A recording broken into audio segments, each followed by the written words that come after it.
അപ്പൊ നിങ്ങൾ ഇത്രയും നാൾ എന്നെ ചതിക്കുമായിരുന്നല്ലേ? കാര്യം പറ. നിങ്ങൾ കേക്കണം ശ്വേത ചേച്ചി, ഒരു വനിതാ പോലീസിന് ഇയാൾ മെസ്സേജ് അയച്ചിരിക്കുന്നു, ഐ ലവ് യു. ഇന്ന് വരെ നിങ്ങൾ എന്റെ മുഖത്ത് നോക്കിയ ഒരു ഐ ലവ് യു പറഞ്ഞിട്ടുണ്ടോ? ഉണ്ടോ? ഉണ്ടോ? ഞാൻ പറഞ്ഞിട്ടില്ല. അത് ഞാൻ സഹിച്ച് അടുത്ത വനിതാ പോലീസിന് അയച്ചിരിക്കുന്നു. വേറെ വനിതാ പോലീസ്. വേറെ വനിതാ പോലീസിന് നാളെ നീ പച്ച ചുരിദാറിട്ട് ഒരു ഫോട്ടോ അയക്കണമെന്ന്. ഒരു ദിവസം ഞാൻ പച്ച ചുരിദാറിട്ട് പോയപ്പോ ഇങ്ങനെ പറയുവാ, പായലടിച്ച് നിൽക്കുന്ന വേലിക്കല്ലേ കേറി പോവാൻ.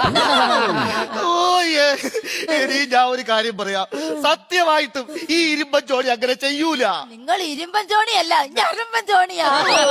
എനിക്ക് നിന്റെ സൗന്ദര്യമല്ലേ വലുത്. ഇത്രേ സൗന്ദര്യമുള്ള എന്നെ കളഞ്ഞിട്ട് ഈ മനുഷ്യൻ എന്തിനു പോയി? എനിക്കെന്താ ഒരു കുറവ്? എന്നെ ഇങ്ങനെ കുത്തത്തിന് കുത്തല്ലേ, ഞാൻ ഒന്നും ചെയ്തിട്ടില്ല.